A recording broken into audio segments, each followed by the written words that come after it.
Penelope Henain's house in Gympie was safe from Queensland's flood disaster, but it has now become a refuge for a family of rats. Key points: pest control experts warn wildlife, including rats and snakes, are more active after the flood event. Pest control experts warn wildlife, including rats and snakes, are more active after the flood event. Cases of the potentially life-threatening disease known as leptospirosis are expected to rise. Cases of the potentially life-threatening disease known as leptospirosis are expected to rise. Pest control experts say if you have a rat infestation, it's best to use traps, not poisons. Ms. Henain received an awful fright when she saw 3 giant rats, about 15 centimeters long, scurrying across her yard. "I've never had rats here before," she said. She suspected there could be as many as 10 burrowing in her shed next to her 2-story home. "I know exactly where they are harboring. You can hear the movement underneath the house," Ms. Henain said. "The birds and kookaburras, they all sit there looking at the shed.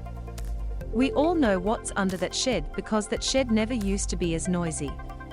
Rats are seeking shelter ahead of their breeding season after floodwaters destroyed their homes. Following the 2011 floods, Ipswich was forced to introduce a fox terrier canine force to track down rat nests to curb the vermin infestation. University of Sydney Associate Professor Matthew Crowther said, "We were likely to have more close encounters with rats as they seek food and shelter. Like people, their homes have been destroyed," he said. "They won't necessarily migrate back unless they are going to places where people are actively trying to keep them out." Spike in pest control callouts. In a season that's usually quiet for rodent activity, Pest Control North Brisbane's supervisor Paul Maxborin said his company had been averaging more calls than usual, particularly in areas that have been flooded and near creeks. "Normally, in summer, we might get 1 call a week for rodent activity. What we're having now is probably up to 8 to 10 jobs a week," he said. "We've been getting all these call-outs for rodent jobs where people are hearing noises and scratching in walls and scratching in people's ceilings." Snake catcher Josh Castle removes a snake from a recent call-out. Brisbane snake catcher Josh Castle said his company has also received an increase in calls since the floods, with up to 10 calls a week compared to the usual 1. From car steering wheels to mowers, Mr. Castle's team has removed snakes from the most unusual places post-floods. Mr. Castle said the flooding had seen an increase in wildlife activity, including among rats and snakes. "There's going to be more activity just because the floods have pushed them out of where they normally are," he said. Snakes sought shelter in unlikely places during the Queensland floods. With more than 20 years in the pest control industry, Mr. Maxborin said Queensland had seen a severe increase in pests, similar to what he saw happen after the 2011 Queensland floods.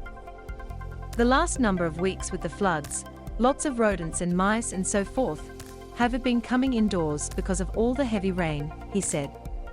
Cases of bacterial disease leptospirosis expected to rise. Following the 2011 floods, cases of leptospirosis jumped by 65% in the weeks after, a report from the National Notifiable Diseases Surveillance System found.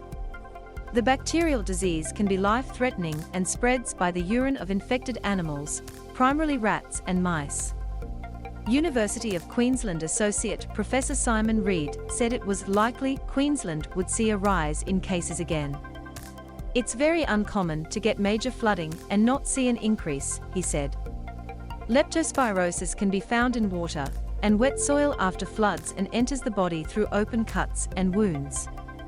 University of Queensland Associate Professor Simon Reid says early detection of leptospirosis is critical. Mr. Reid said after Cyclone Winston in Fiji, the country had 2 separate outbreaks of leptospirosis in 2016. Fiji had a peak about several weeks after the cyclone and all the flooding, and then 3 months later, they had another peak, Mr. Reid said. The first one was about the initial flooding and the cleanup.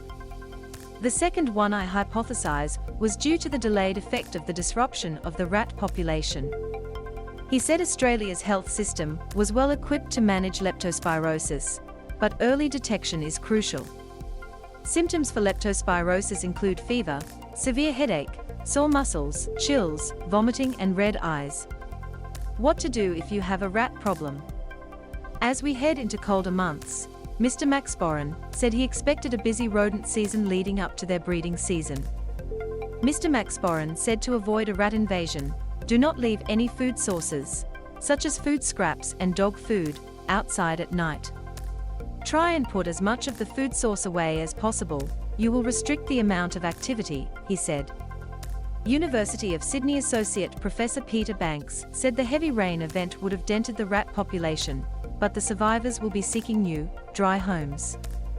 They are really adaptable, they seek places to nest and burrow, he said. But Mr. Banks said if you do have a rat problem, avoid using poison. There's growing concern about the effects of poisons on wildlife, he said. Ideally, to trap them and humanely euthanize them is the best way rather than using poisons.